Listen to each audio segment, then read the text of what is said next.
Almost 24 years ago was the last time I was on this stage, in this room. I was taping my first 1 hour special. It's called Killing Them Softly. My girlfriend was sitting in that row, pregnant. She's now my wife.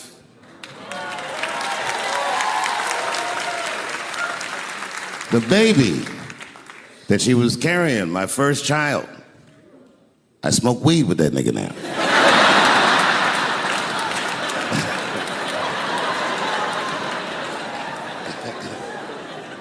And what I remember most about that night was the pressure.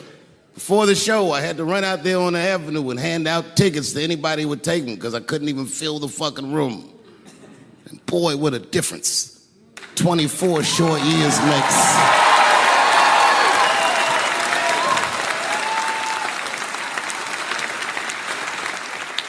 And right before that time, my father had died. He never lived to see me do it. And when he died, I was inconsolable. I thought I'd never smile or laugh again. And the only thing that got me out of that space was a comedian friend of mine, the late, great Norm Macdonald. That's right. Shout out to Norm. And what Norm did, which I'll never forget, is he knew that I was the biggest Jim Carrey fan in the world. Now, I'm not going to go all into it, but Jim Carrey is talented in a way that you can't practice or rehearse. What a God-given talent. I was fascinated with him. And Norm knew that. And he called me up and he goes, Dave, he says, I'm doing a movie with Jim Carrey. Do you want to meet him? And I said, fuck, yes, I do. And it was the first time I could remember since my father died being excited. And the movie was called Man on the Moon. I didn't know any of this. And in this movie, Jim Carrey was playing another comedian I admired, the late, great Andy Kaufman. Yes, and Jim Carrey was so immersed in that role that from the moment he woke up to the time he went to bed at night, he would live his life as Andy Kaufman. I didn't know that. When they said cut, this nigga was still Andy Kaufman. So much so that everybody on the crew called him Andy. I didn't know any of that. I just went there to meet him, and when he walked into the room where we were supposed to meet, I screamed, Jim Carrey! And everyone said, no! Call him Andy. And I didn't understand. And then he came over and he was acting weird. I didn't know he was acting like Andy Kaufman. Just like, hey, how you doing? And I was like, hello. Andy? Now, in hindsight, how fucking lucky am I that I got to see one of the greatest artists of my time immersed in one of his most challenging processes ever. Very lucky to have seen that. But as it was happening, I was very disappointed. Because I wanted to meet Jim Carrey, and I had to pretend this nigga was Andy Kaufman all afternoon. And he was clearly Jim Carrey. I could look at him and I could see he was Jim Carrey. Anyway, I say all that to say, that's how trans people make me feel.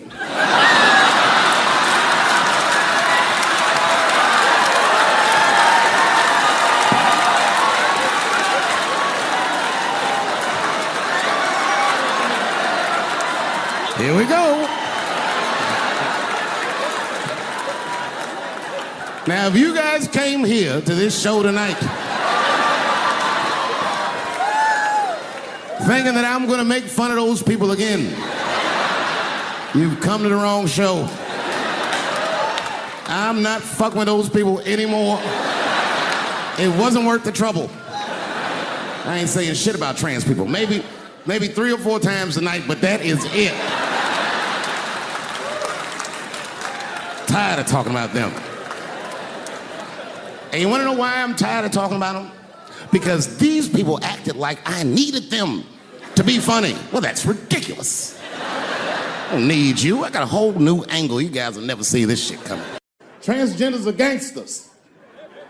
I used to do business with a transgender in Hollywood. Man, everybody would be scared of her in the boardroom. She'd walk in there, newly minted woman, high heels, purse. Wouldn't say anything to us, just walk around the conference table looking mean as shit.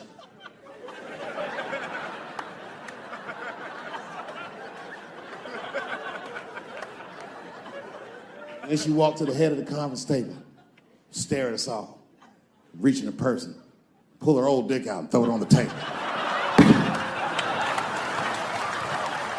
Let's talk business, gentlemen. Ah! And sitting next to the bees, all the way in the back seat by themselves, looking out the window, that's the T's.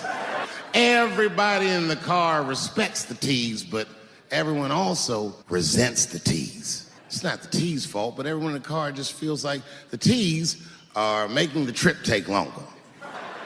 Anything the T's say gets on everybody's nerves. And then the T's don't even say anything bad. They just be in the back talking to themselves. I'm hot. Shut up.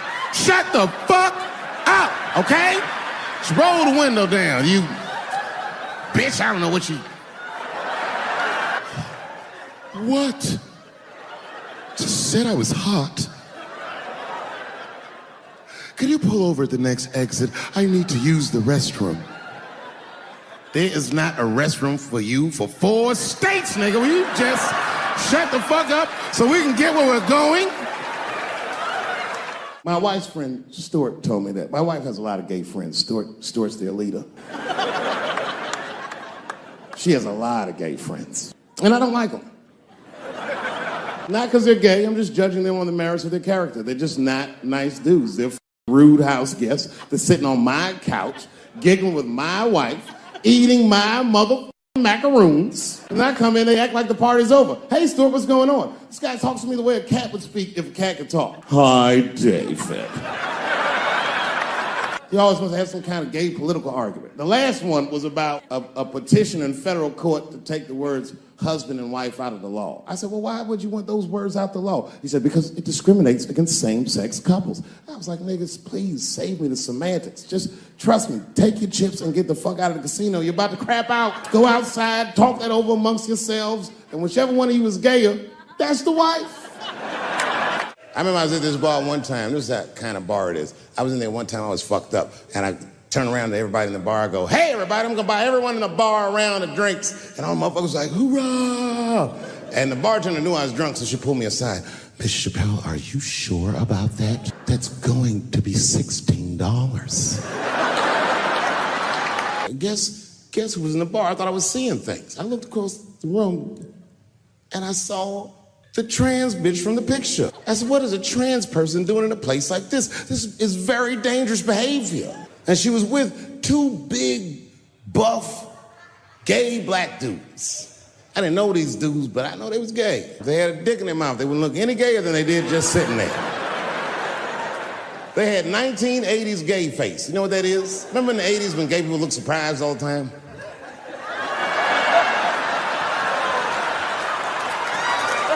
Stuart educates me about this movement, you know what I mean? I didn't even know shit about it. He told me it's called LBGTQ.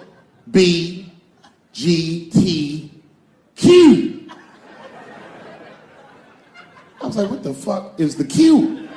Does that even make sense, Q? Turns out Q is like the vowels. That shit is sometimes Y. It's for gay dudes that don't really know they're gay. You know what I mean? Like prison fags who are like, well, I'm not gay, nigga. I'm just sucking these dicks to pass the time. I'm not G, I'm Q. Ugh. And now we get to the core of the crisis. What is a woman? What is that in this day and time? Is there even such thing as a woman or a man or anything? Seems to be a question nowadays. Now listen, women get mad at me. Gay people get mad at me. Lesbians get mad at me. But I'm gonna tell you right now, and this is true. These transgenders, these niggas want me dead. I've gone too far. I've said too much. And I gotta tell you, I'm very worried about it. I'm not even joking. Every time I come out on stage, I be scared. I be looking around the crowd, searching for knuckles and Adam's apples to see where the threats might be coming from. A nigga came up to me on the street the other day. He said, careful, Dave, they after you. I said, what? One they or many theys? And if I were to be brutally honest, the only reason I ever been mad at the transgender community is because I was at a club in LA and danced with one of these niggas for 6 songs straight. I had And then the lights came up and I saw them knuckles. I said, oh no! And everybody was laughing at me. Hi, world star. I said, why didn't you say anything? Then I heard that sultry voice. I didn't say anything, Dave Chappelle, because I was having a wonderful time, and I wasn't sure how you'd feel about it. I said, you knew how I'd feel. And she said, I'm going home. I don't want any trouble from you. I said, home? It's only 2 songs left. I mean, we might as well finish the night. And we ended up having breakfast together. Everybody's mad about something. Recently, I got attacked online by some gay bloggers, and it hurt my feelings. I have no problem with gay people, but I fucking hate bloggers. I'm not saying it because this person was gay. They was just acting like a bitch online. They was like mischaracterizing my jokes, trying to make a point off of me, when it's like, yo, I'm your ally, motherfucker. I'm not trying to stop gay people. I got better shit to do. This motherfucker was saying things to try to get gay people to beat me up. Seriously, he was like, Dave Chappelle's jokes. I don't know how he actually talks when he's making his voice up. Dave Chappelle's jokes were an affront to the manhood of all gay men. What the fuck does that mean? I didn't say anything that would allude to gay men not being men. I know you men. In fact, what could be manlier than fucking another guy in the ass? It's the most gangster shit I've ever heard of in my life. Told you I'm not cut out for that. I'm a pussy. I said, I have a superhero idea. He goes, really? I go, yeah, he's a gay superhero. He was like, really? What's it called? Huh? Oh, it's called Same Hero, New Boots. It's about a gay sous chef in San Francisco. He gets bit by a radioactive rat on his shift when he's taking out the trash, and is blessed with powers beyond his wildest dreams. Supersonic, gay kind of powers. And he starts saving everybody in San Francisco. But at first, he only saves gay people. Later, he saves everybody, and the whole city just falls in love with him. The only problem is, no one remembers him when he saves them. Well, I don't understand. Why wouldn't they remember him? I said, because, dummy, he's gay. He keeps changing his outfit. People come up, thanks for saving, mister. What's your name anyway? And he's like, same hero, new boots and emotions. You think I hate gay people, and what you're really seeing is that I am jealous of gay people. Oh, I'm jealous. I'm not the only black person that feels this way. We blacks, we look at the gay community and we go, God damn it, look how well that movement is going. Look how well you are doing. And we've been trapped in this predicament for hundreds of years. How the fuck are you making that kind of progress? I can't help but feel like if slaves had baby oil and booty shorts, we might have been free 100 years sooner, you know what I mean? If Martin Luther King was like, I want everybody to get up on them floats, get your bodies good and shiny. The only reason I ever been mad at the transgender community is because I was at a club in LA and danced with one of these niggas for 6 songs straight. I had no idea. And then the lights came up and I saw them knuckles. I said, oh no! And everybody was laughing at me. Hi, world star. I said, why didn't you say anything? Then I heard that sultry voice. I didn't say anything, Dave Chappelle, because I was having a wonderful time, and I wasn't sure how you'd feel about it. I said, you knew how I'd feel. And she said, I'm going home. I don't want any trouble from you. I said, home? It's only 2 songs left. I mean, we might as well finish the night.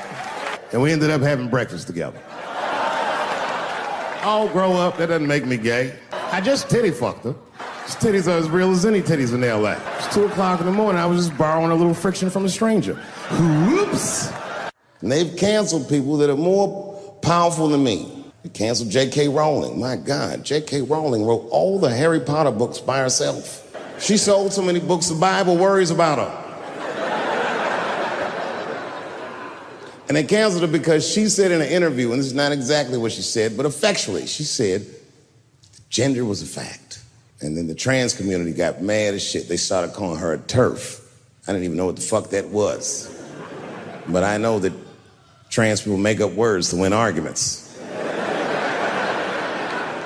So I looked it up. TERF is an acronym. Stands for Trans Exclusionary Radical Feminists. This is a real thing. This is a group of women that hate transgender. They don't hate transgender women, but they look at trans women the way we blacks might look at blackface. It offends them. Like, ooh, this bitch is doing an impression of me. I came in the club minding my own business, and a woman came up to me. She goes, oh my God, Dave Chappelle. And I was just being reciprocally nice. Hey, miss, how are you? Blah, blah, blah. Benign talk, nothing to it. And all of a sudden, this lesbian fellow stepped between us. Hey, nigga, that's my girl. I said, yo, my man, back up like that. She said, I ain't backing up off shit, nigga. That's my girl. I said, bro, you're gonna have to give me 3 feet like this. She said, stop calling me a man, motherfucker. I'm a woman. I said, what? And then I looked deep in this nigga's cheekbones. I said, oh my God, you are a woman. It was just too much for me to even wrap my mind around. But I tell you what, I unballed my fist immediately, and I softened my posture so that she would know she's in no danger. I even changed the tone of my voice. I said softly, sweetly, like a pimp might say. Bitch, I'm about to slap the shit out of you. You know who I feel real bad for is Indians. Everybody feels bad for Indians. They get dogged openly because everybody thinks they're dead. These motherfuckers are not all dead, all right? With my own eyes, I've seen a gathering of 1,500 Native Americans. They were all gathered in one place. The place is called Walmart in New Mexico. There's Indians everywhere. I'd never seen Indians before. I wasn't even sure if they were Indians. It's fucked up, but I asked one of them. It's not nice, but I seen him in the sports section looking at bows and arrows. I had to say something. Excuse me. I don't mean to be rude. Are you an Indian? And he was cool. Yes. Yes, I'm Indian. Still didn't believe him. I had to test him to be sure. This is fucked up. But I had a gum wrapper in my pocket, so I balled that shit up and I threw it on the floor. And a single tear came out his eye. I said, oh shit. I had so many questions.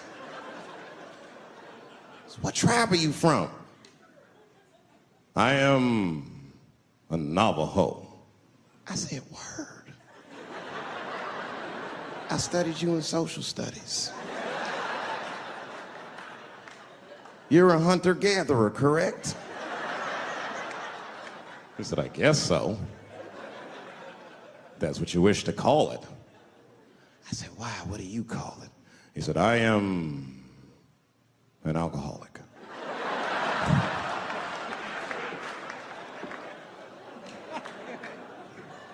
I said, well, what's your name, dog? He said, please. Dog is my cousin. That was a good guess. My name is Running Coyote. What is your name, friend?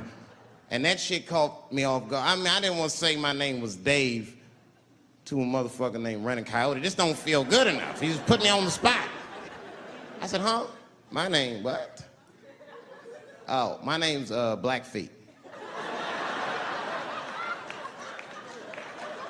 Then I changed the subject. Forget about me. What's going on with you? I want to meet your chief. Why don't me, you, and your chief and your friends get together tonight? We could have a real live peace pipe smoking ritual. We need to celebrate, nigga. I thought you were dead. And he set it up. It was beautiful. It was just like I dreamed. We was all sitting around. Them Indians was beating the drum. Some other Indians came out the back with a long blanket that was folded in half and put in front of us. Opened that shit up, and on the blanket was a long wooden pipe with feathers. And bags of weed were all over the blanket. Chief walked over.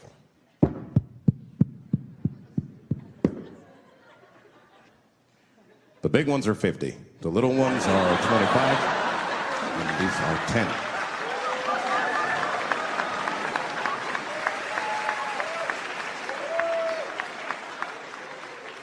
Me and those Indians got high as shit. I was baked. I told the chief, he was talking, I cut him off. Time out, chief. Sorry to interrupt.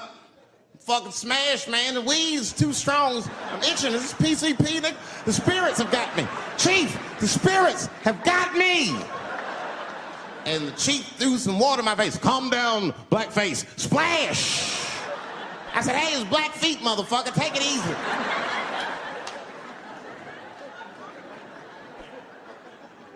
Blackfeet, you're welcome to stay amongst me and my tribe for the night until the spirits leave you. And they gave me my own teepee to sleep in, which sounds nice. I personally felt like it was a little fucked up, you know, because they all had houses, man. It's like, why can't I sleep with y'all in the house and watch TV? Like, I can't be on this grass all night.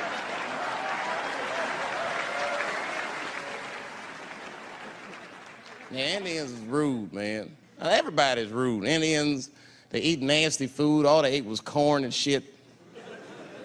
Doritos, I think they call it. That's right. People only see the surface. They see the division in our foods. Just because I eat chicken and watermelon.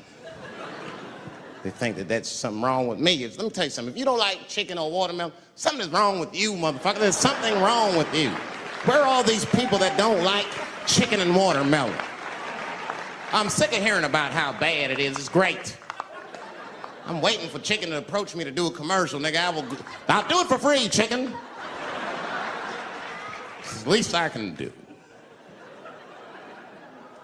They make fun of Latin people for eating, what y'all eat? Beans, rice, corn. Listen, that's not a reason to hate a motherfucker, all right? It's funny, but it's not a reason to hate.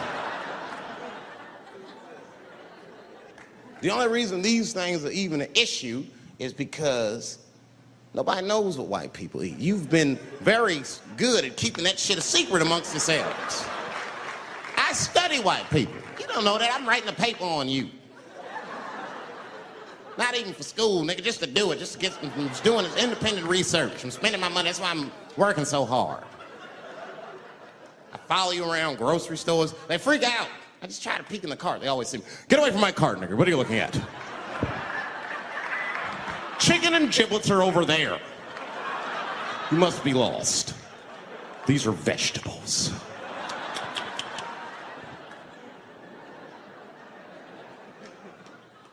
I know what you drink. See how quiet I got? Grape juice. Surprise, motherfuckers, you didn't know I knew about grape juice, did you? Oh, don't play dumb with me. Look at what is it? A lot of black people don't have the privilege of knowing about grape juice because they have grape drink. It's not the same formula that you get. Ain't no vitamins in that shit. You might have one of your black friends over. Todd, would you care for a glass of grape juice? What? Nigga, what the fuck is juice? I want some grape drink, baby. It's purple. I don't think I know what a grape drink is. What? I have some apple juice if you want. What the fuck is juice? I want some apple drink. Scream.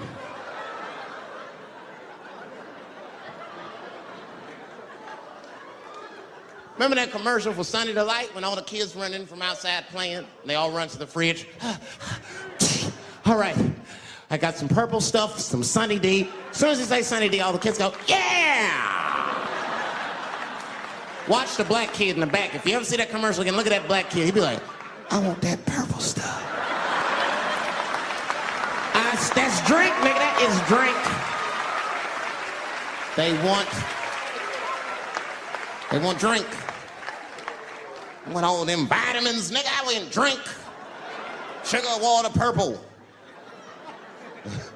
That's the ingredient, sugar, water, and of course, purple. It's too fucking much. I got a lot of things to talk about tonight. First of all, I've stopped smoking weed. With black people, you didn't let me finish, motherfuckers. God damn. I'm sorry, black people, to break the news so publicly, but I can't smoke with you anymore. Every time I smoke weed with my black friends, all you talk about is your trials and tribulations. I'm sick of that shit. I got my own problems. Nigga, that's a waste of weed. I'm smoking weed to run away from my problems, not take on yours. From now on, I smoke weed exclusively with white people. Calm down, motherfuckers. You win by default. You got good weed conversation. All white people talk about when they get high is other times that they got high. I can listen to that shit all night. Dude, remember at Frank's last week? It's fucking smashed, man. And catalogs everything they drink. 2 shots of Jaeger, tequila, 4 bong hits, man, beer, cheeseburger. That shit is great. Only bad part is you cannot pass out around white people. Every time white dudes pass out around each other, they always do some borderline gay shit when the guy's asleep. Frank fell asleep, so we like stuck a carrot in his ass and put shaving cream on his balls. Like, Why, motherfucker? Why would you do that to a friend of yours? He trusted you enough to sleep around you. You gonna put a carrot in his ass? Is that nice? I tell you right now, if I put a carrot in a black dude's ass, a nigga will kill you when he wakes up for some shit like that. That is an automatic death sentence on the street. It's a rap for you. I'm gonna kill that motherfucker. I thought y'all was friends, baby. What happened? I fell asleep at his house, right? We was drinking, and I fell asleep at his house, and while I was sleeping, right? I'm just gonna kill that motherfucker, all right? That's all you need to know. And fuck carrots.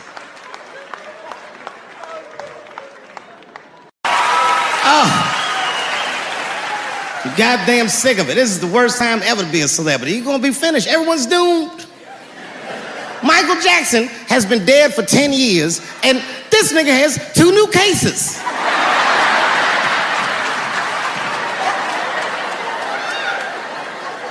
And if you haven't watched that documentary, then I'm begging you, don't watch it.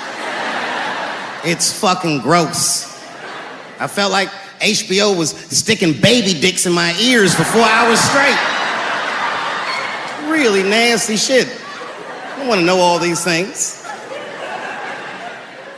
Turns out, Michael Jackson allegedly likes a long gander at the anus.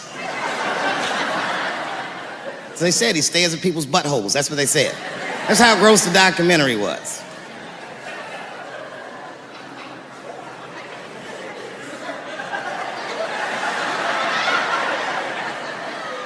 I'm gonna say something that I'm not allowed to say. But I gotta be real. I don't believe these motherfuckers. I do not believe it.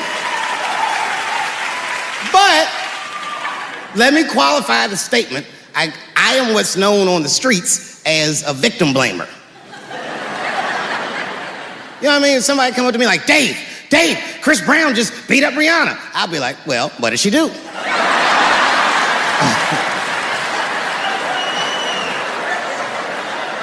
Dave, Michael Jackson was molesting children. Well, what were those kids wearing at the time?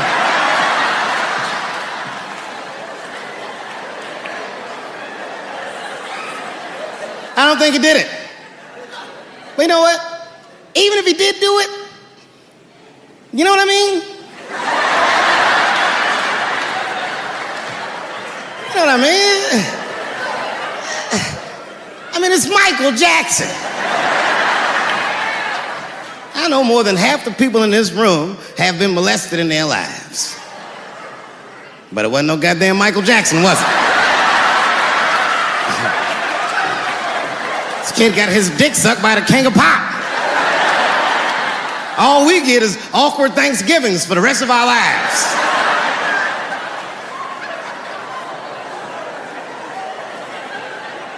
You know how good it must have felt to go to school the next day after that shit? Hey, Billy, how was the weekend? How was my weekend? Michael Jackson sucks my dick. And that was my first sexual experience. If I'm starting here, then sky's the limit.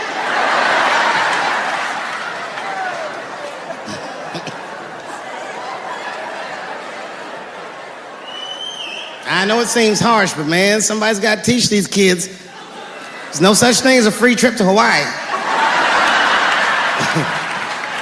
He's gonna want to look at your butthole or something.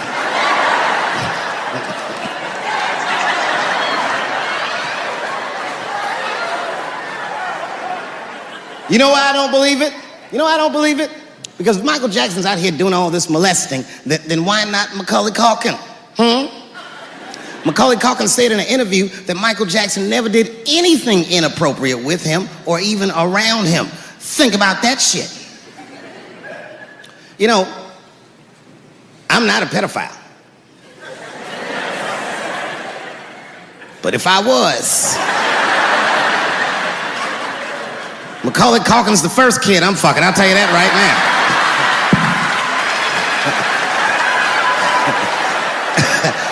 I'd be a goddamn hero. Hey, that guy over there fucks a kid from Home Alone. And you know how hard he is to catch.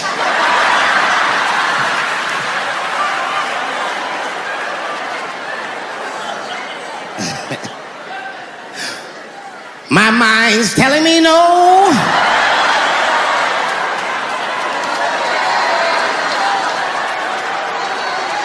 Okay, R. Kelly is different. I mean, you know, if I'm a betting man, I'm gonna put my money on he probably did that shit. I'm pretty sure he did that shit. You know, it was bad, okay? So a couple years ago, I was doing a show in Detroit, and I'm sitting backstage in my dressing room. A friend of mine comes by, this chick, Dream Hampton. Dream tells me, right before I'm going on stage, she goes, Dave, I'm working on a documentary about R. Kelly. Would you like to be in it? And I was like, nah, bitch, I'm cool.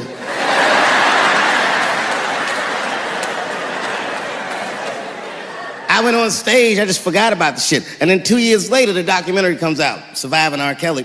And when it comes out, Dream's promoting the shit, and she keeps bringing me up. She said, I asked Dave Chappelle to be in my documentary, and he said it was too hot for TV.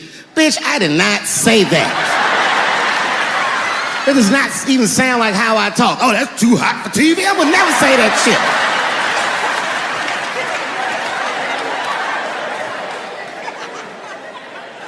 But I'm gonna tell you guys why I wasn't in the documentary. There's a very simple reason, and I cannot stress this point enough. The only reason that I didn't do it was because, and it's very important, I don't know this nigga at all. I don't know anything. I don't know anything that they don't tell me about. I don't hang out with this nigga, nothing. So what the fuck do I gotta be in the documentary for? This guy, R. Kelly, got another sex tape out now. Can you believe that shit? This guy makes more sex tapes than he does music. He's like the DJ Khaled of sex tapes. Another one. Like, damn, nigga. It's a lot of tapes. The new one's so bad that they didn't even show it. I've never seen anything like this. The prosecutor in Chicago came out in a press conference and read to the media a transcript of a sex tape. Have you ever heard of such thing? This nigga read the sex tape. And it was so bad that R. Kelly sounded guilty in the transcripts. It's fucking amazing. 16 times the girl's age was mentioned. Isn't that crazy?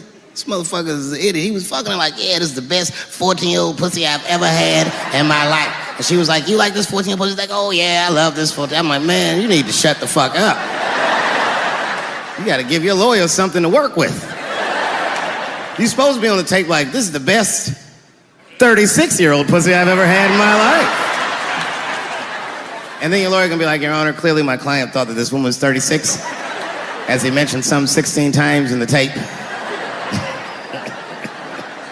They gonna know you lying though, you know what I mean? Everybody knows no such thing as good 36-year-old pussy.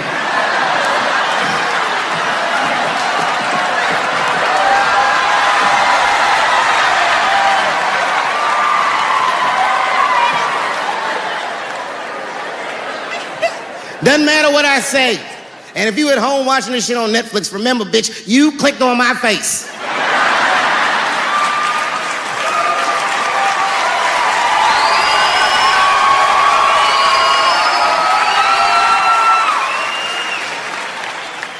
Thank you very much for being here. But before I start tonight, I just wanted to read a brief statement that I prepared. I denounce anti-Semitism in all its forms. And I stand with my friends in the Jewish community. And that, Kanye, is how you buy yourself some time.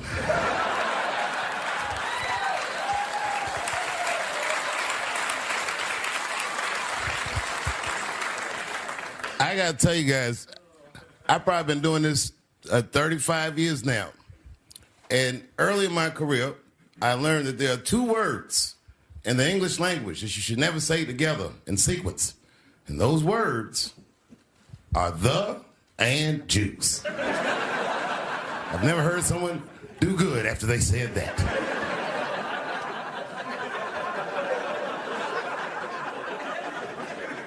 Kanye's gotten into some scrapes before. Normally when he's in trouble, I pull up immediately. But this time I was like, you know what? Let me see what's gonna happen first. Just want to see where this is all going. I can't even remember how it started. Vaguely, I remember it started with a tweet, strange tweet. It was like, I'm feeling a little sleepy. I'm gonna give me some rest, but when I wake up, I'm gonna go DEFCON 3 on the Jews. And then he just went to bed. I was up all night worried. What is he gonna do to the Jews?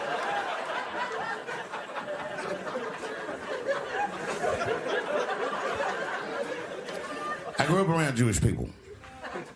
I have a lot of Jewish friends. So I'm not freaked out by your culture. I know a little bit about it just from hanging around. I'd be like, yo, let's go out at school tomorrow. They'd be like, we can't go out. It's Shana Na tomorrow. I'd be like, where? What is Shana Na? I had so many questions. Why do some of your people dress like Run DMC?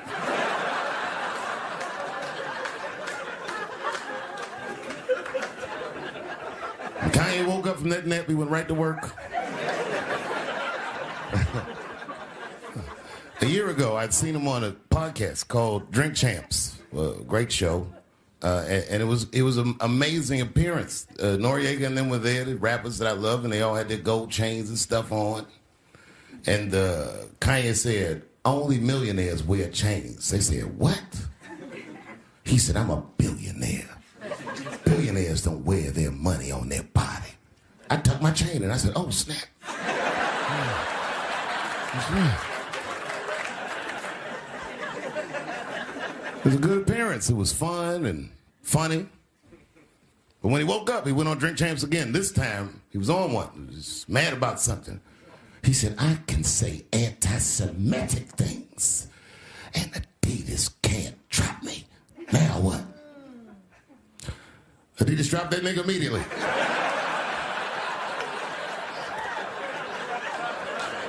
Ironically, Adidas was founded by Nazis. And they were offended. I guess the student surpassed the teacher.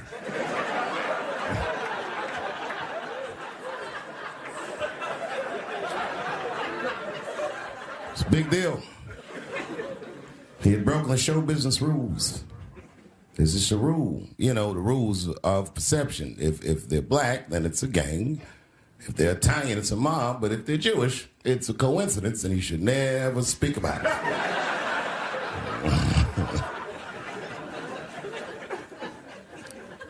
Kanye got in so much trouble, Kyrie got in trouble.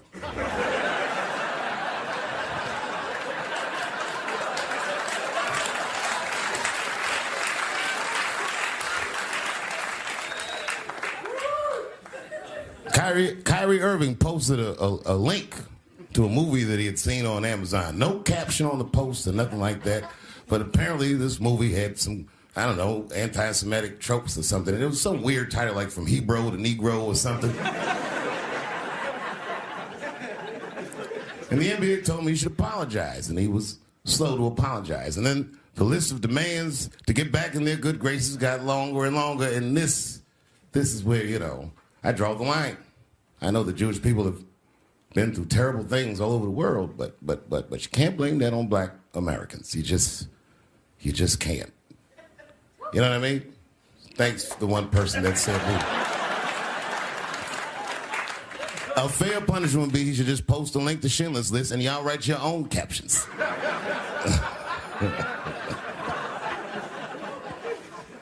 Kyrie Irving's black ass was nowhere near the Holocaust. In fact, he's not even certain it existed.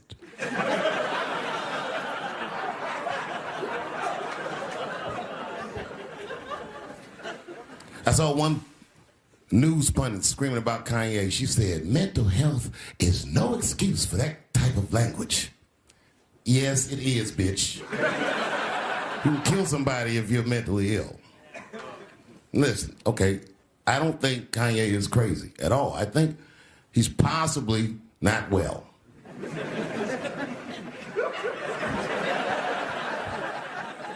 Well, I've been to Hollywood. I don't want y'all to get mad at me. I'm just telling you. I've been to Hollywood. This was just what I saw.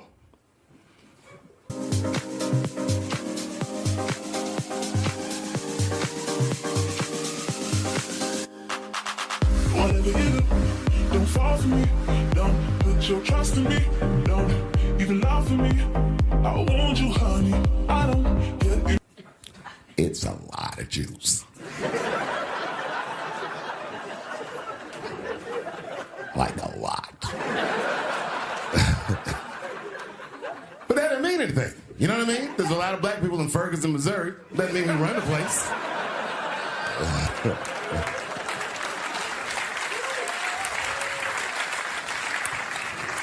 I could see if you had some kind of issue. You know what I mean? You might go out to Hollywood and your mind might start connecting some kind of lines, and you could maybe adopt the delusion that the Jews run show business. It's not a crazy thing to think. But it's a crazy thing to say out loud in a climate like this.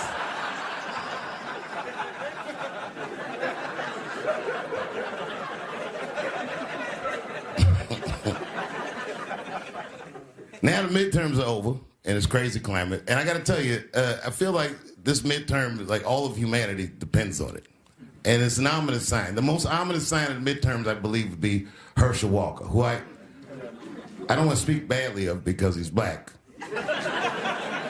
But I have to admit, he's observably stupid.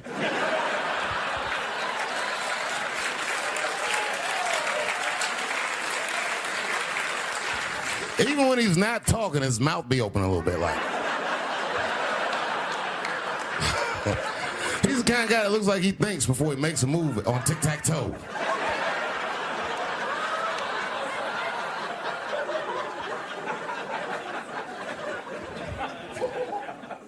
And I'm watching the news now, they're declaring the end of the Trump era. Now, okay, I can see how in New York you might believe this is the end of his era. I'm just being honest with you. I live in Ohio amongst the poor whites. A lot of you don't understand why Trump was so popular, but I get it, because I hear it every day. He's very loved. And the reason he's loved is because people in Ohio have never seen somebody like him. He's what I call an honest liar. Well, I'm not joking right now. He's an honest liar. That first debate, I'd never seen anything like it. I've never seen a white male billionaire screaming at the top of his lungs, "This whole system is rigged," he said. And across the stage was a white woman, Hillary Clinton and Barack Obama, sitting over there looking at him like, "No, it's not." I said, "Now, wait a minute, bro. It's what he said." And the moderator said, "Well, Mr. Trump, if in fact the system is rigged, as you suggest, what would be your evidence?" You remember what he said, bro? He said, "I know the system is rigged because I use it." I said, God damn. And then he pulled out an Illuminati membership card and chopped a line of cocaine up and did it right at the podium.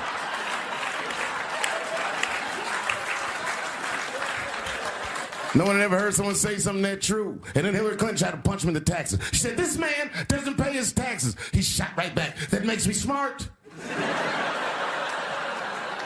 A couple years ago, I was in Ohio at a shopping mall. An old white lady, this is true, she was following me around the mall, which sounds paranoid, but I'm sure she was following me. Mean lady, too. You ever see a woman with lines on her face that just tell you, like, even if she smiled, it looked like it would hurt? The muscles in her face.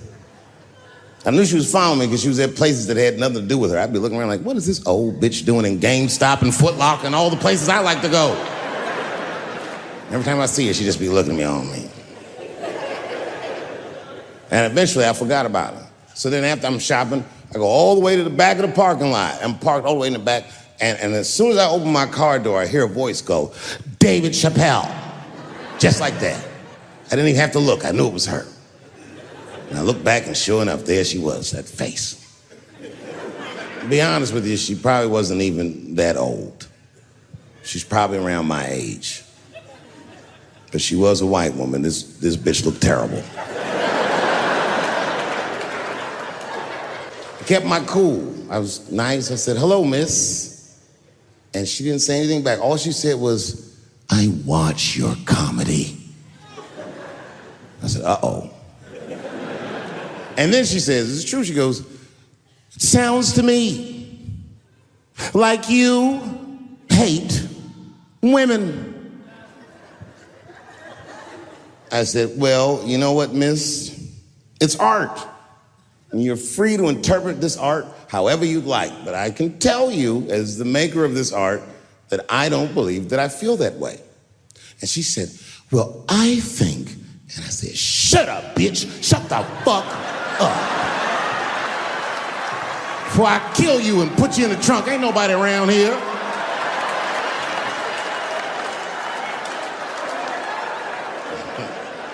I'm just kidding. I didn't say that. I felt that way, but that's not what I said. I was more clever than that. You know what I said? And this is exactly what I said. I said, miss, before you finish that statement, let me ask you a question. Where'd you see me? Did you buy a ticket to a concert I did? I doubt that. Or maybe you watched one of my specials on Netflix. Or did I follow you to your car and do my act? She said, what? I said, keep it in the comment section, bitch. This is real life. Ta-ta.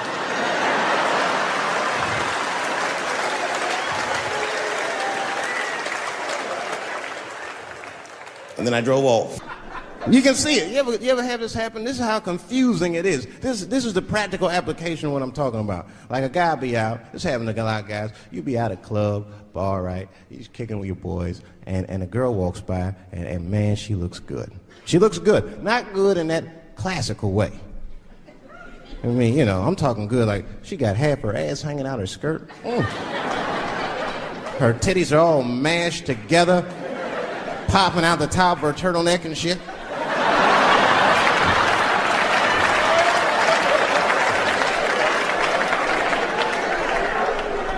And you with your buddies, right? You with your buddies, you got a couple drinks in you, and you see a girl like this, you might try to talk to her. This might not come out right. I don't know what you say, but damn, look at them titties! Right? The girl gets mad and says, wait a minute. Just because I'm dressed this way does not make me a whore. Which is true. Gentlemen, that is true. Just because they dress a certain way doesn't mean they are a certain way. Don't ever forget it. But ladies, you must understand that that is fucking confusing. Just is. Now that would be like me, Dave Chappelle the comedian, walking around the streets in a cop uniform. Somebody might run up on me. Oh, thank God. Officer, help us. Come on, they're over here. Help us. I'm like, oh. Just because I'm dressed this way does not make me a police officer. You understand what I'm saying? It's like, all right, lady, fine. Fine. You are not a whore. But you are wearing a whore's uniform, I'll tell you that shit right now. Another time, about 6 years ago, there was a lesbian woman that tried to sell a story about me to TMZ. Thank goodness TMZ could see right through the sham of that story. This woman claimed that I beat her up in a nightclub because she was a lesbian. That is fucking crazy. Bitch, I didn't even know you was a woman.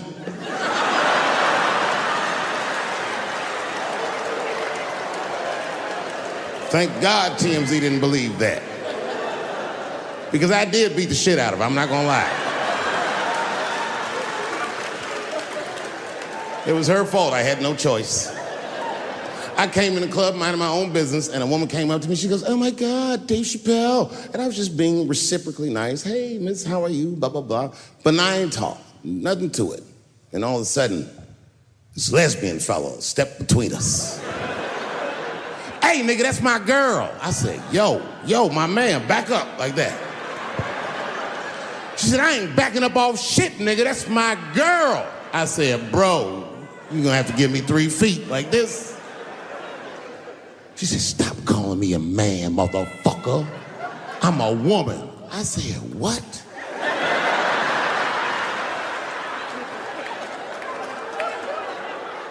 And then I looked deep in this nigga's cheekbones. I said, oh my God, you are a woman. It was just too much for me to even wrap my mind around. But I tell you what, I unballed my fist immediately, and I softened my posture so that she would know she's in no danger. I even changed the tone of my voice. I said softly, sweetly, like a pimp might say. Bitch, I'm about to slap the shit out of you.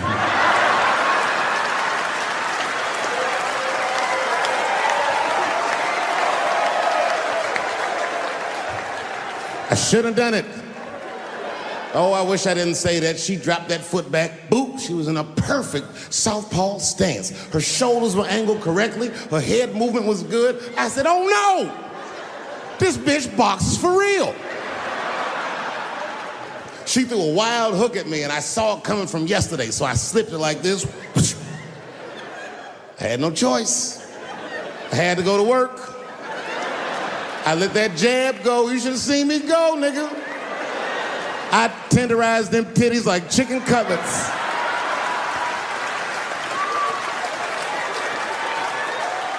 I whooped the toxic masculinity out of that bitch.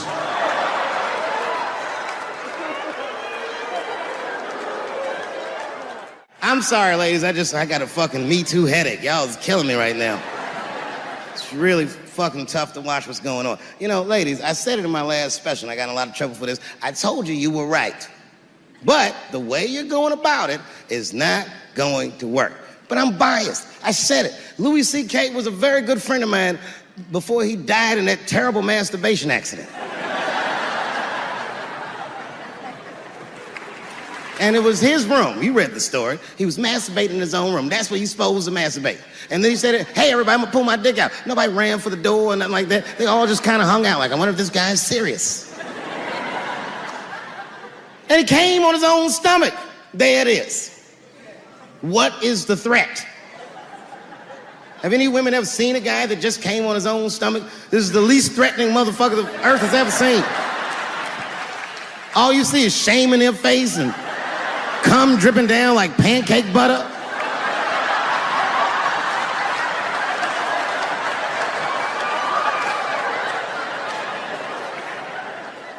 He didn't do anything that you can call the police for. I dare to try. Call the police on him. Hello, police? Yes, I am.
I need an alibi.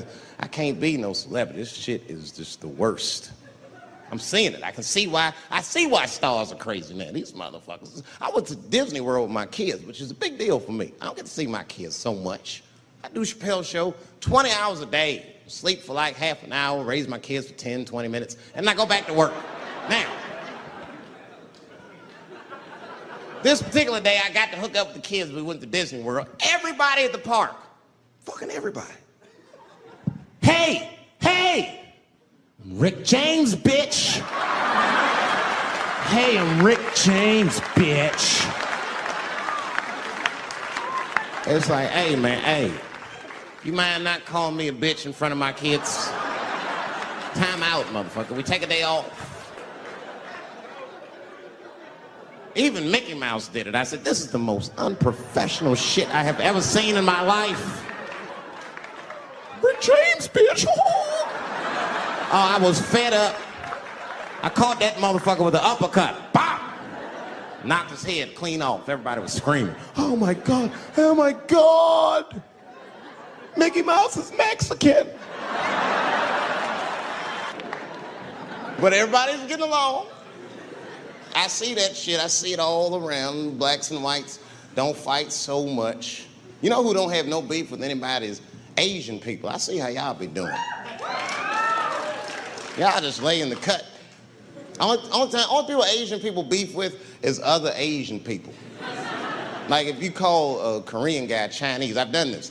They will flip out. Hey! What make you think I'm Chinese? I am Korean. I look Chinese.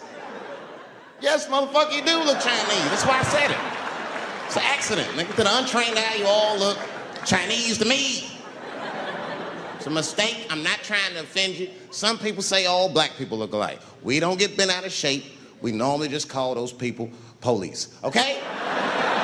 Just learn to live with it. I am not saying that to say that trans women aren't women. I am just saying that those pussies that they got, you know what I mean? I'm not saying it's not pussy, but that's like beyond pussy or impossible pussy. You know what I mean? It tastes like pussy, but that's not quite what it is it? It's not blood, that's beet juice.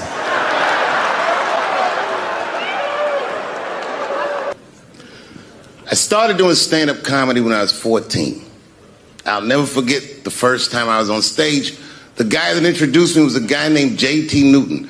I'm 47. I can close my eyes and remember the introduction like it was yesterday. It went like this.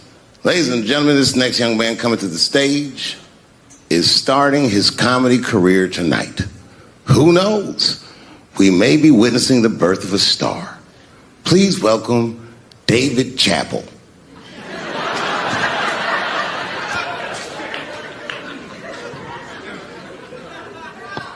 From the first time that I ever held a microphone, I was sure this was it.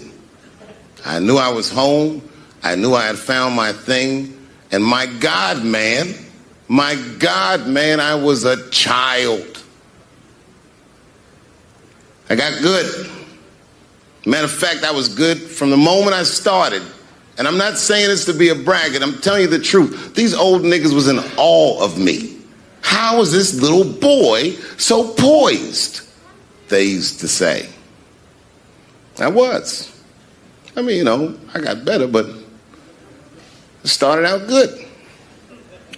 About a year into it, when I was 15 years old, I had written a joke during the AIDS epidemic about having a Goodyear condom. Something, I don't even remember the joke. Something about an industrial strength condom by Goodyear.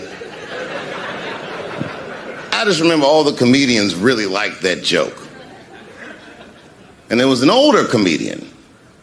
And he came to me one night after the show, after he saw the joke, and he said, listen, I got an audition at another comedy club, and I was wondering, do you mind if I do that joke? I just want to borrow it. Now, I'm a kid. I don't know any better. I'm like, borrow it? Well, I guess, sure, if it'll help your career. I let him do the joke. And then weeks later, I was waiting to go on in a comedy club, and he went on before me, and he did the joke. And after the show, I pulled him aside and I said, hey, man, I don't mind you borrowing my jokes, but you gotta give them back. He said, oh, I forgot to ask you. He goes, let me buy that joke from you for $50. And I said, man, I'd do it, but I'm just starting out. I need all the material I can get. The idea being that the more material I can accumulate, the faster I'll be able to make money for my work. I said, I can't do it. I want my joke back. I'll never forget this. Remember, I was a 15-year-old child. This guy was a grown-ass man. He stood up over me so I could see how big he was. And he said to me, really? I can just take it. And he did. I got scared because I was a child. But I never forgot that. I never forgot that. I was 15 years old. I'm 47 now. I think about this guy all the time. When I look at my own kids and I see how young and innocent they are, I can't believe someone did that to me. And I don't think about it every day because that was the worst thing that happened to me. I think about it every day because that was the first time that someone ever did that to me. But in my career, it has happened many, many times since, where someone would intimidate me or scare me and take something that I believe was mine. I'll tell you another story. Now I'm 18 years old. I'm living in New York City, and I just finished my first road tour, which was a very difficult tour. I'll spare you the details. Now I'm back in New York, but my rent is paid, thank God. And I have $60 to my name, and a woman that I had met in Pittsburgh, a bad Dominican bitch,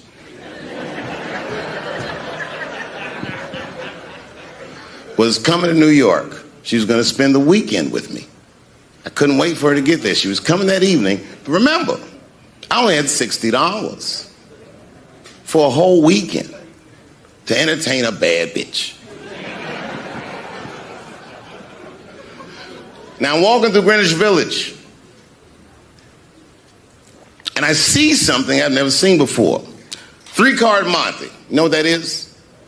Yeah, the guy had the whole thing. The table was set up, and he had the 3 cards, and the crowd was hooting and hollering, and he was like, find the red card, find the red card, and people were playing. Sometimes they win, sometimes they lose, but it was really exciting, and I'm standing there watching it, and I noticed while I'm watching them play this game that the red card, the one you're trying to find, had just a little bend on the corner.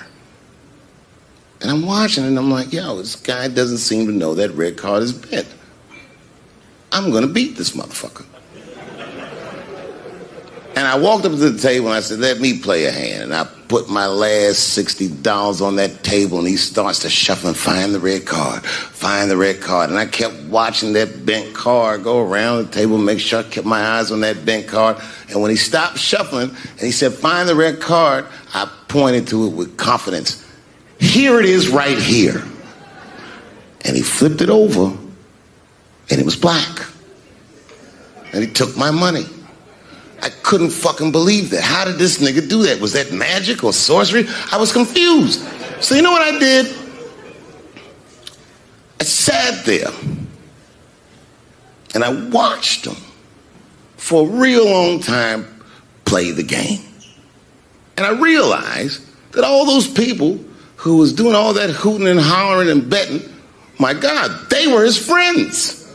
They were in on the whole thing. I felt so wronged. I felt so stupid. And then the next sucker came up to the table and was about to put his money down. And I said, fuck that, man. Don't put your money there. All these niggas is in on it. It's a trick. And when I said that, the guy that was dealing, and this motherfucker was huge, snatched me up by my collar. Feel how strong he was when he grabbed me. I was a skinny little guy. And he was gonna maul me. And the only reason he didn't, I'm sure, is because he saw the fear in my face. And that fear, he looked at me. I saw his eyes go from hard to soft. He softened. Then he looked at me like the way a father would look at a child. And he said to me, young man, don't ever come between a man and his meal. I never forgot that either. Most niggas would have to run the streets for years to learn a lesson that profound. It took me 2 seconds. Never get between somebody and their paper. Taking a man's livelihood away from him is akin to killing him. Look, it was way more intense than what you guys might have read. I don't know what you read, but the kid, while we was beating on him, reached in his waistband, pulled out a .22 caliber pistol. That shit was mayhem. Everybody started screaming, oh my God, he's got a gun. He's got a gun. And then I got scared. I was in the back, but I was scared. Because I knew that everybody that was with me was armed. Yes, if they had shot and killed this kid on stage at the Hollywood Bowl, like I pay you to do, Travis,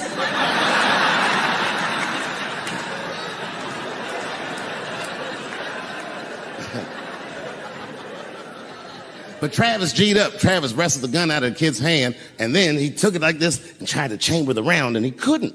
So he pulled the trigger, and it wasn't a gun. A knife blade popped out of the front.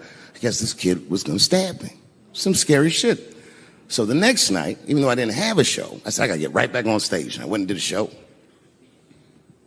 And someone in the audience screamed out, Dave, what happened with the attack? And I didn't know there was journalists in the room. All I said was that this nigga had a knife that identified as a gun. I got 6 more weeks of bad press for that joke. I didn't even do nothing to this nigga. That's not right. That was not right. And then the New York Post went to the jail and interviewed my attacker like he was some kind of hero. And I read that interview. It turns out the entire attack was my fault. Yes, I triggered him. I didn't mean to. I had done jokes about the homeless. It turns out this young man was homeless. And I mean, there's no way I could have known this. But I will say, for a homeless guy, this nigga had incredible seats.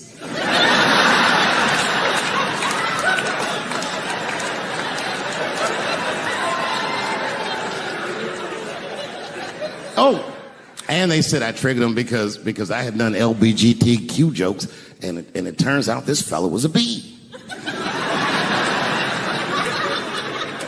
That was the headline of the article. It said, Dave Chappelle's alleged attacker is bisexual. I said, alleged attacker? This motherfucker definitely attacked me. I'll show you the tape.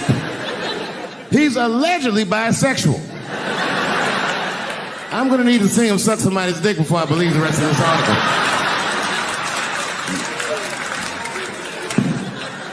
I read that shit in the paper. I was horrified. I was like, oh, bisexual? I could have been.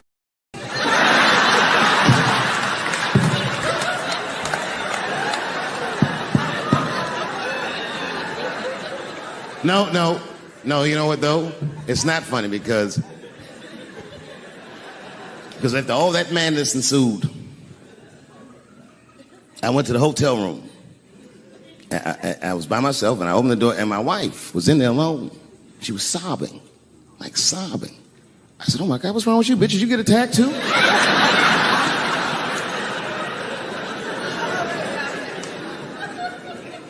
And she's crying. She said, oh my God, David.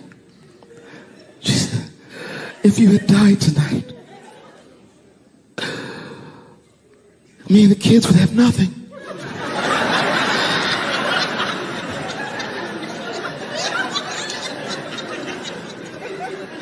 Then I knew it was serious. So I sat down on the bed next to her. And I reached in my pocket, I pulled some keys out that she'd never seen before. She said, what are those keys? And I gently placed them in her hands. I said, sweetheart, those are the keys to my safe deposit box. God forbid anything ever happened to me, but But if it does, don't even worry about it. You and the kids have everything you need in that box. I've already taken care of it. And she was looking at them keys, and I could see her mind realize what we were actually talking about. And then she just started crying harder. And to be honest with you, that made me cry a little bit too. And we hugged each other real tight.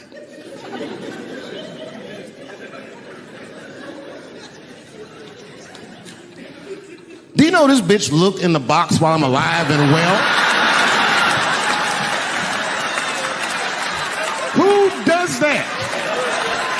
Oh my God. And then she was mad at me. She said, God damn it, David, I opened that box. I said, you did? She said, yes, I did. And there was nothing in there.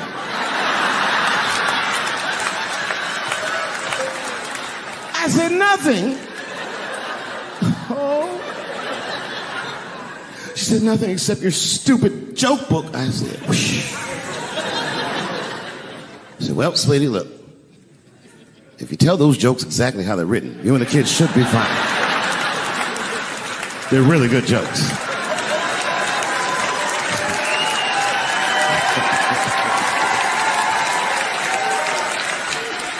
She's like, good jokes? What is this shit? Come join me in my watery grave. No, you gotta roll your throat. Join me in my watery grave.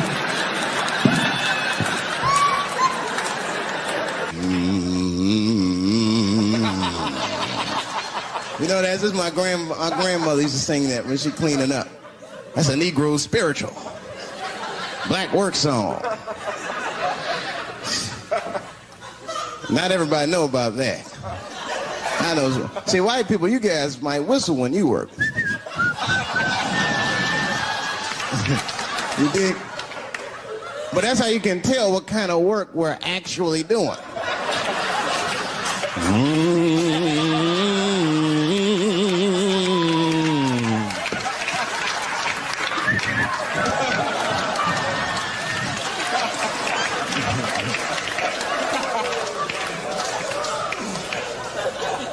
I study that kind of I do. Anything that has to do with race. I read a little here, see a little there. And I travel. That's always good.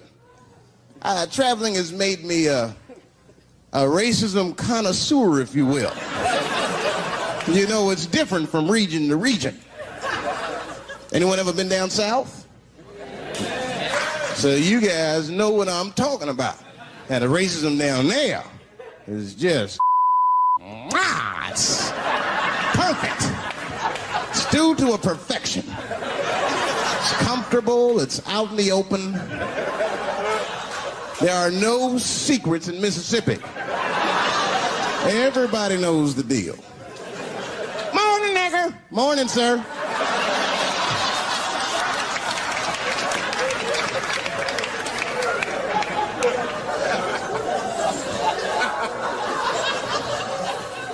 Not up here. You hit the big cities, man. It's different. It's always a secret. And we should do like them. We should keep our out in the open, then a little. I mean, with limits. You don't want to say whatever comes to your mind. That might be a little much. White dude be walking down the street minding his business, and the brother walk up to him. Hello, you white oppressor, you slave master rapist of Africa. Why, hello, my big lip spear chucking friend. Touche, honky. So, Whitey, what did you do today, huh? Oppress a new land and make the people there Christians against their will?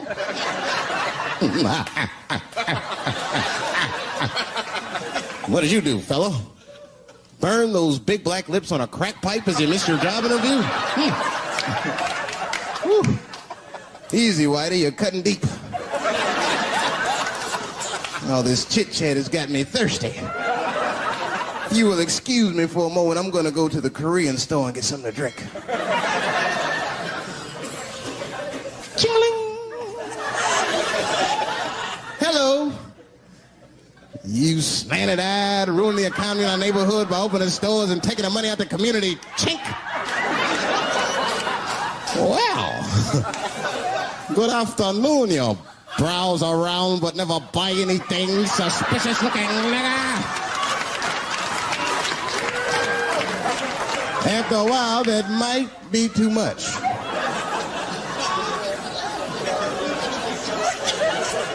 But you can't help it. If you're an American, you're a racist. We brought up from the beginning to think in generalizations. We never look at the individual. We rarely look at the individual. I'm a racist. I know I'm a racist. You know how I know? The other day I caught myself being racist against myself. There's so much getting on, I got mixed up. Forgot whose team I was on.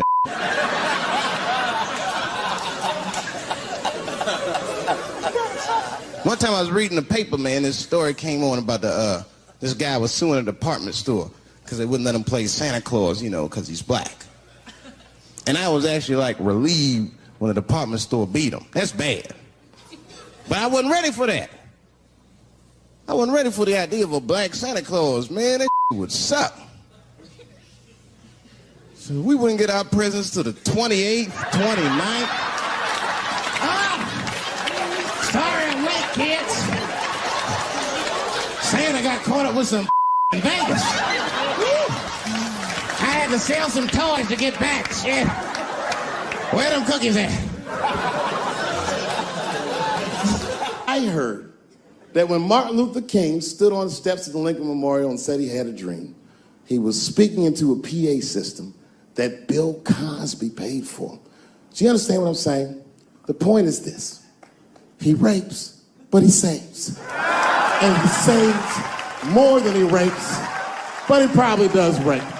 Thank you very much. Good night. I know it's fucked up, but I tell you the truth. You know, everything's funny.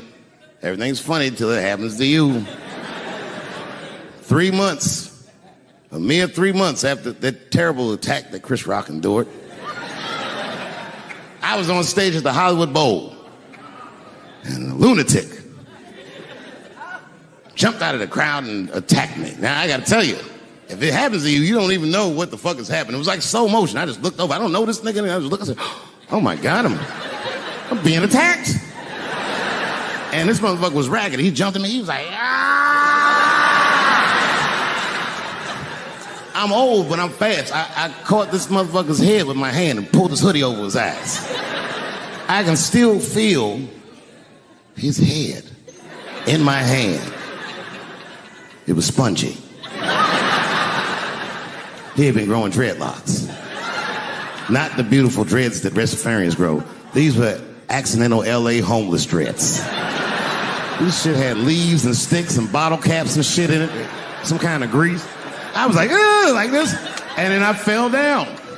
And he knocked me all the way on the ground. And I was like, man, this is a bad situation. I'm like, I don't know if I'm going to die or what's going to happen. But in that moment of vulnerability, you know what occurred to me that had never occurred to me before in my life? In that moment, it occurred to me that bodyguards should not wear dress shoes to work, Travis. This nigga Travis came out slipping and sliding on some kind of beautiful loafer and fell flat on his back. I said, oh my God. Now both of us are down. I gotta handle this shit myself. So I popped right back, boom. And then the kid that knocked me down, he popped out, boom. And we looked at each other and realized, at the same time, I was bigger than him. And that motherfucker took off running. And I started to chase him and I said, fuck him. And I picked the microphone up. So I'm gonna finish this show now. That's right.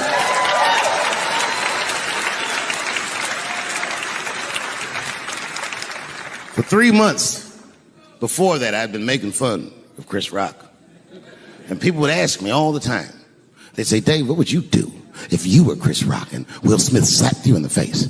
And to this day, the answer is the same. Well, I don't know what I would have done. I've never been in a situation that extreme. But I do know now what Will Smith would not have done. And that is enjoy the rest of his evening. Man, listen. We gave that kid a good while. We was whooping his ass. Not we, I mean, I was on stage trying to think of a joke to tell, but they was beating this nigga up right behind me. Everybody could see it.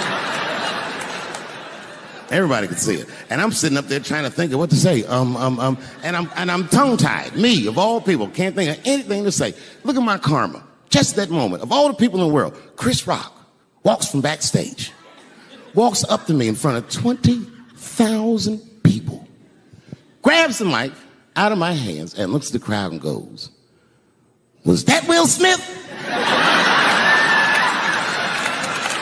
Man, motherfuckers fell out of their chairs laughing. I was standing there looking stupid. I was fucking furious because I'm thinking in my mind, nigga, this is my attack. You got attacked 3 months ago. Now you have jokes. So I snatched the mic back from Chris and tried to get one off, but my shit did not go good at all. I didn't know what to say. I was just like, it was a trans man. And the crowd was like, boo. It's LA, we like trans people, boo. I know, I felt so bad. I felt so bad. But I know why I did it. You'd have to be there to understand, but man, when that guy tackled me, it was like it's like a movie or something. You gotta picture this. Picture a famous person you like. Every famous person you could imagine was at that show. It was like the biggest night that Hollywood had ever seen. And when that guy tackled me, he cleared the bleachers.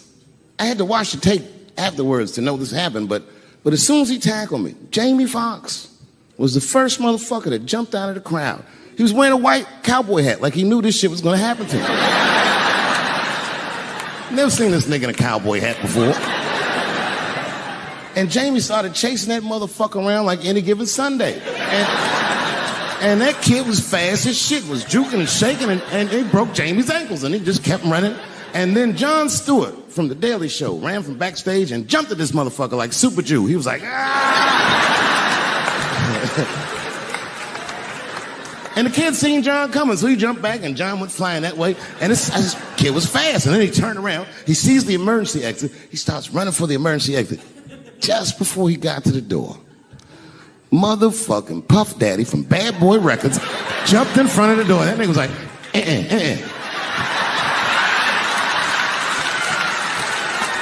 Boy, Puffy got that motherfucker. And then every celebrity just ran out because every celebrity saw themselves in me, and they just started beating the fuck out of that kid. And I know Chris was backstage looking like, nobody helped me.